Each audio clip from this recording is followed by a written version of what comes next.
Welcome back to the deep dive. So, if you're like so many people looking at a low-carb, high-fat diet keto, you probably have one single burning question. When will I see results? Exactly. When am I going to see results? We all want that knowledge fast, but when you're trying to fundamentally change how your body works, you need that info to be thorough. You need a roadmap. And that's what we're aiming to provide today. We've gone through the research, focusing on insights from experts like Dr. Eric Berg to build out a precise chronological guide to the keto journey. So we're going beyond just saying you'll be in ketosis. Way beyond. Our mission here is to walk you through this specific weekly and even monthly expectations. We'll get into the science of that metabolic shift, and maybe most importantly, we're going to cover the common reasons why your results might stall. And how to fix them. Okay, before we jump into that timeline, let's just quickly define what we're talking about. Keto means cutting your daily carb intake way down, right? Right. Usually to between 20 and 50 grams of net carbs. That forces your body to switch its main fuel source. And that's the key, because it feels so counterintuitive. For decades, we heard low fat, low fat. Why is this method now seen as one of the most effective strategies for, significant and lasting weight loss? Because it's a complete metabolic rewrite. It's not just a diet. Instead of running on glucose from carbs, which is, quick burning and causes all those energy spikes and crashes. The 3 p.m. slump. Exactly that. You shift your body to run on fat. And the data shows that when it's done correctly, this isn't some temporary fix. It fundamentally retrains your body to tap into its own stored fat for energy. It's a foundational change. Okay, so let's unpack that. Let's get into the mechanics of that shift. We've spent our whole lives fueling ourselves with glucose. Now we're basically starving the body of its favorite fuel. What's the mechanism that makes the liver go, all right, fine, I'll start breaking down fat instead? The science of ketosis is, it's actually fascinating. When you cut carbs, your body burns through its available glucose really fast. And your brain still needs fuel? Your brain absolutely still needs fuel. So the liver steps in, it starts breaking down both the fat from your diet and your stored body fat. The byproduct of that process is these little organic acids called ketones. So glucose is like kindling for a fire. That's a great analogy. It burns fast and bright. Ketones, on the other hand, are like a steady, high-octane rocket fuel. They are an incredibly effective alternative energy source, especially for the brain. That makes perfect sense. But here's where I want to push back a little based on what we saw in the research. If the goal is just to burn fat, some people do what's called dirty keto, just bacon and cheese all day. Right. But our sources kept stressing an approach they call healthy keto. If I'm hitting my carb limit, why should I bother with expensive organic vegetables or grass-fed beef? Isn't just cutting the carbs enough? And that's a crucial question. The short answer is yes, you can get into ketosis on bacon and cheese. But the longer answer is no, it is not sustainable or healthy long-term. Why not? Healthy keto is all about nutrient density. When you cut out entire food groups like grains and most fruits, you have to get your essential vitamins and minerals, potassium, magnesium, B vitamins, from somewhere else. So it's about preventing nutrient deficiencies. It's about preventing deficiencies and optimizing your body. Healthy keto means focusing on things like non-GMO organic vegetables, high-quality proteins like wild-caught fish, full-fat organic dairy. This makes sure your whole hormonal system, your thyroid, your adrenals, has what it needs to function properly. Which keeps your metabolism running strong. Exactly. It's the difference between a crash diet and, a real sustainable lifestyle change. Okay, so if quality food is a foundation, then intermittent fasting, or IF, seems to be the ultimate power-up. We see patterns like 16.8 or 18.6 mentioned a lot. Why does adding that time-restricted eating window on top of keto work so well? It's all about extending that fat-burning window. See, every time you eat, you produce insulin. And insulin's job is to tell your body, hey, we've got fresh fuel coming in, so stop burning the stored fat. Put it on hold. Put it on hold. So when you fast for, say, 16 or 18 hours, your insulin levels naturally drop for a much longer period. This forces your body to rely exclusively on its stored fat. You just spend more time in ketosis, burning fat, and your body gets better and faster at making that switch. All right, let's get into the timeline itself, the chronological breakdown, and a reminder, of course, results will vary for everyone based on your starting point, your metabolism, all of that. But the research does show a very clear, predictable path. It really does. There are distinct phases. So let's start with week 1. Week 1. This is the one that's psychologically intoxicating for people. You see this huge, rapid drop on the scale, sometimes up to 10 pounds. You think it's magic. But we need to be realistic here. What's actually happening in the body? That initial dramatic drop is almost entirely water weight. It feels great, but it's not pure fat loss. So as we said, carbs are stored in your muscles and liver as glycogen.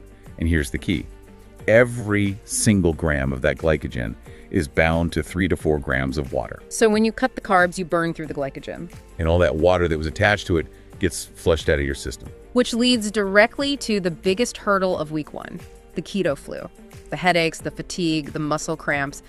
That's just your body reacting to losing all that water and, more importantly, the electrolytes in that water. Absolutely. This is where people quit if they're not prepared. As Dr. Berg says in the material, staying hydrated and replenishing electrolytes is crucial.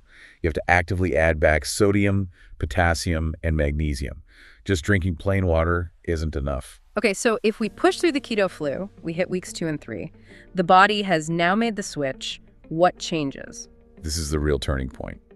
Your body is now fully transitioned from relying on glucose to using fat and ketones for fuel. So you shift from that rapid water loss to steady actual fat loss. The evidence we looked at shows weight reduction stabilizes at around 2 pounds per week during this phase. And beyond the number on the scale, what's the benefit that makes this feel achievable? Because no diet works if you're starving all the time. That's the key. It's appetite suppression. Once you're in steady ketosis, your energy levels just stabilize.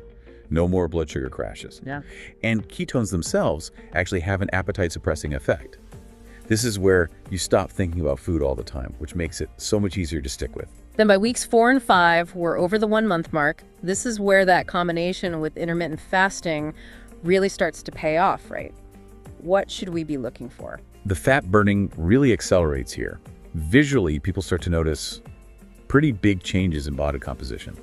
A lot of reports mention losing inches, specifically around the waistline. You see more muscle definition. And what about inside the body? That's where the most important stuff is happening. We see a significant reduction in insulin resistance, stable blood sugar, and this is when people really start reporting that enhanced mental clarity and focus. You're fully fat adapted. And now, the moment of truth, the one everyone dreads, months 2 and 3.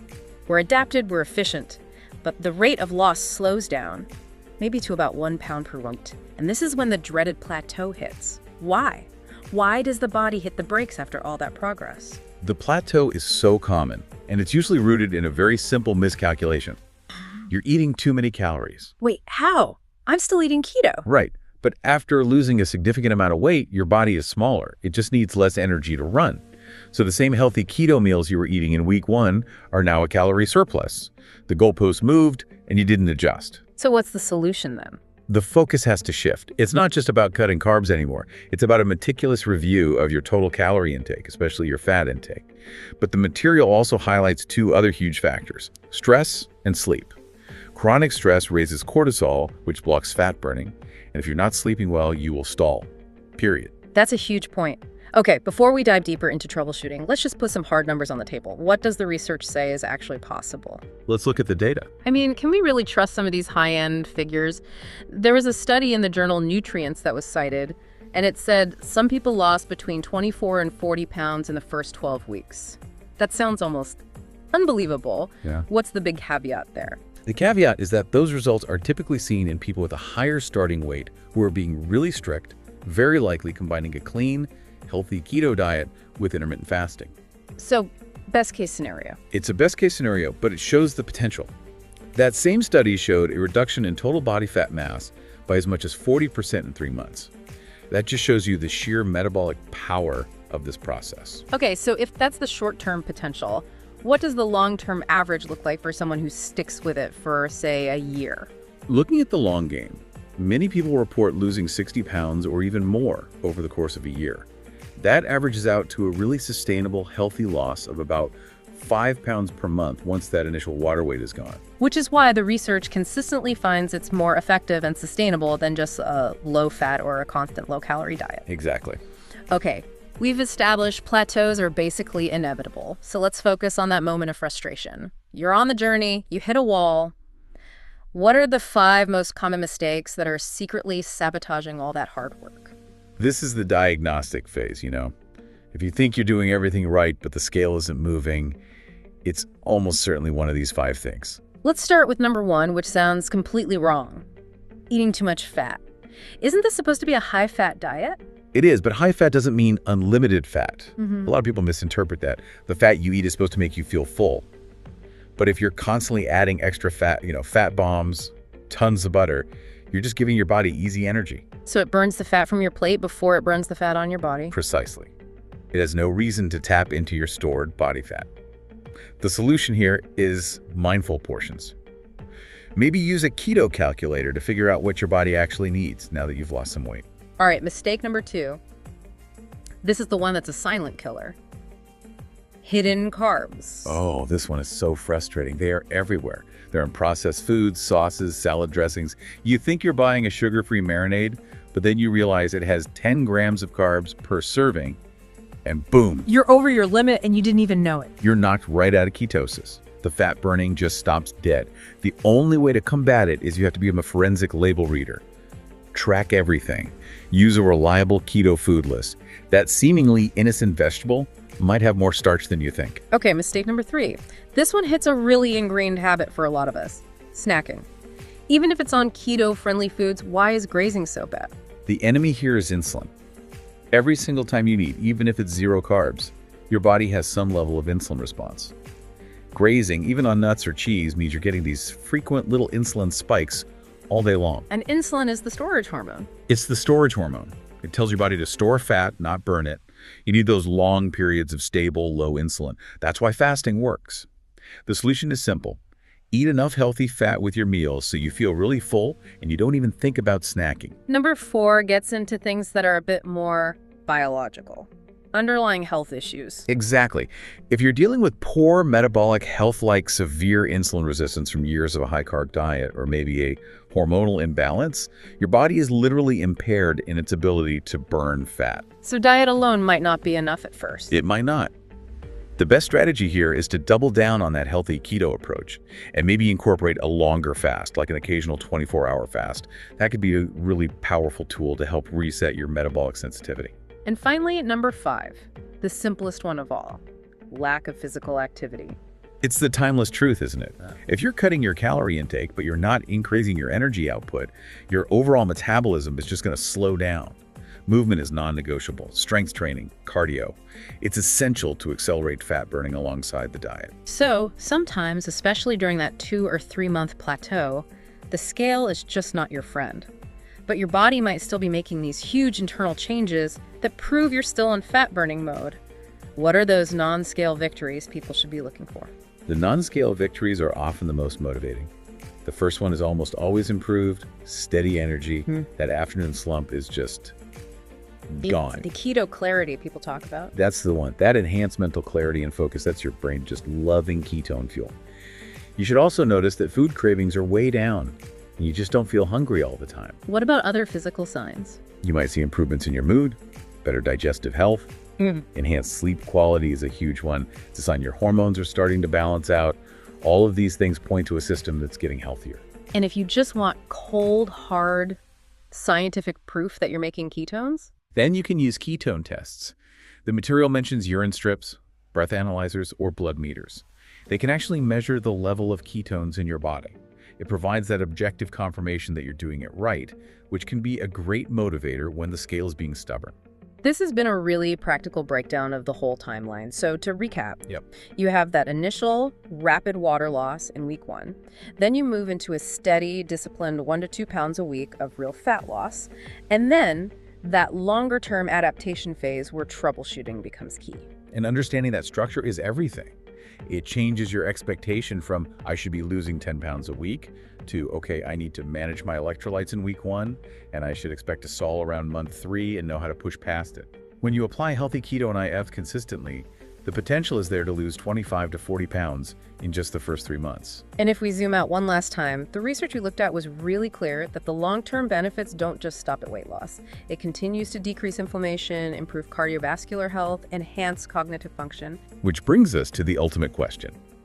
If this dietary change is proven to be this powerful, not just for your size, but for measurably improving your brain, your heart, your vitality, then we have to start thinking of it as more than just a weight management tool. You're saying it's a strategy for longevity. It's a strategy for maximizing longevity, for profound anti-aging benefits. It's a comprehensive shift in your metabolic health. So we'll leave you with this thought to consider.